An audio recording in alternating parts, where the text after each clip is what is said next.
बिस्मिल्लाहिर्रहमानिर्रहीम। अस्सलामुअलैकुम। मुझे उम्मीद है मैं तमाम व्यूअर्स बिल्कुल ठीक होंगे। आज मैं आप लोगों के लिए बहुत मज़ेदार और आसान तरीन बग़ैर ओवन के स्विस रोल केक की रेसिपी लेकर आई हूँ। स्विस रोल केक बहुत मज़े के होते हैं और थोड़ी सी क्वांटिटी में इतने सारे बन जाते हैं।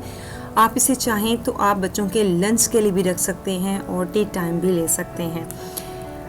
तो फिर शुरू करते हैं स्विस रोल केक कैसे बनाए जाते हैं। स्विस रोल केक बनाने के लिए हमें सबसे पहले स्पंज बनाने की ज़रूरत पड़ती है और स्पंज बनाने के लिए मैंने एक बाउल में 4 अंडे तोड़ लिए हैं।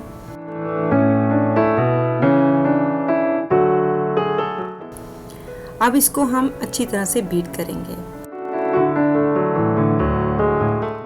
बीट करने के दौरान इसमें 1 कप कैस्टर शुगर थोड़ी थोड़ी करके डालेंगे और साथ साथ बीट करते जाएंगे।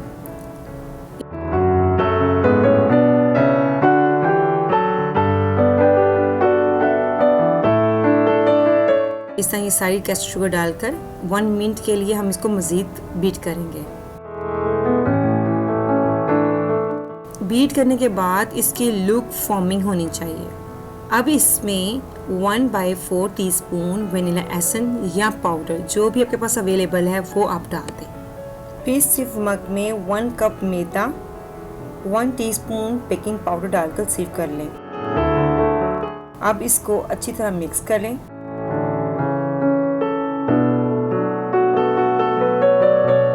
अच्छी तरह मिक्स करने के बाद इसका बैटर इस तरह क्रीमी और स्मूथ होगा। जितना ये क्रीमी और स्मूथ होगा उतना ही आपका स्पंज अच्छा बनेगा। अब ट्रे को ग्रीस करके बटर पेपर बिछा लिया है। अब इसमें तैयार किया हुआ स्पंज का बैटर डाल देंगे। फिर ट्रे को सेट कर लेना है ताकि इसमें से एयर और बबल्स ख़त्म हो जाएं। यहाँ पे मैंने 15 मिनट पतीले को मीडियम आंच पर गर्म कर लिया है, मीन्स प्री हीट कर लिया है। इसमें एक छलनी रख दें। फिर इसमें ट्रे को बड़ी एहतियात के साथ रख दें। पतीले को कवर करके 40 मिनट के लिए मीडियम आंच पर रख दें। 40 मिनट के बाद अब हम इसको चेक करते हैं टूथपिक के साथ कि ये डन हो चुका है। टूथपिक के साथ कोई ज़रा नहीं लगा तो इसका मतलब है ये बिल्कुल डन है। अब इसको बड़ी एहतियात के साथ बाहर निकाल लेंगे। अब इसकी लुक देखें।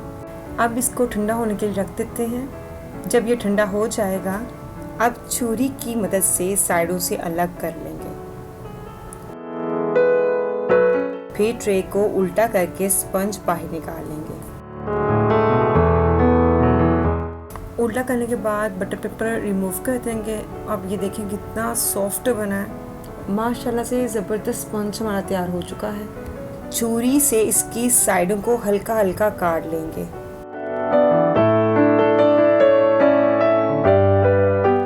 अब इसको 2 हिस्सों में सेंटर से काट देंगे। इस तरह इसके 2 हिस्से बन जाएंगे। एक हिस्से पर आप चॉकलेट स्प्रेड लगा लें। तकरीबन आपने 1 इंच के हिस्से पर आपने चॉकलेट स्प्रेड नहीं लगानी है, उतना आपने इसको छोड़ देना है। और अब इसको बटर पेपर पर रख दें। बड़ी एहतियात से इसको रोल करना है, मगर याद रहे कि बटर पेपर को साथ रोल नहीं करना। अगर आपका स्पंज अच्छा सही बना होगा तो ये आसानी से रोल हो जाएगा और टूटेगा भी नहीं। इस तरह आप इसको रोल करते जाएं।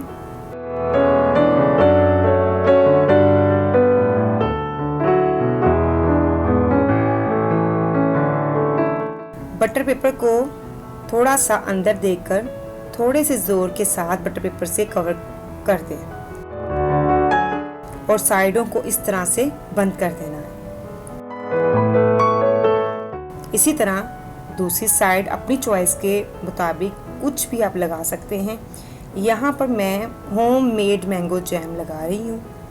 होम मेड मैंगो जैम मैं ऑलरेडी आप लोगों को सिखा चुकी हूँ। अगर आप इसको सीखना चाहते हैं तो मैं डिस्क्रिप्शन बॉक्स में इसका लिंक ऐड कर दूँगी, वहाँ से आप देख लीजिएगा। मैंगो जैम लगाने के बाद इसी को भी सेम उसी तरीके के साथ आपने रोल करना है जैसे हमने पहले वाले को किया था।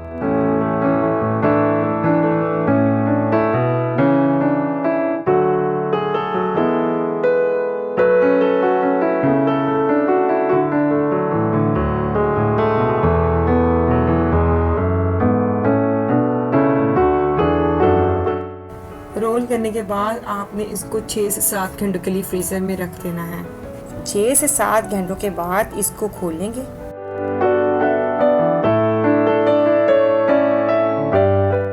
फिर इसकी कटिंग करेंगे।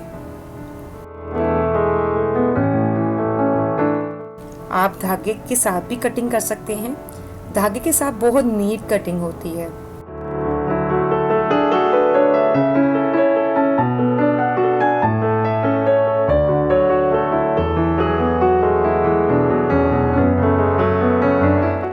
कटिंग करने के बाद स्विस रोल केक की फाइनल लुक। अगर आपको ये मेरी रेसिपी पसंद आई है तो प्लीज़ लाइक, शेयर और सब्सक्राइब ज़रूर करें और मुझे कमेंट्स में ज़रूर बताइएगा कि आपको इसकी लुक कैसी लगी।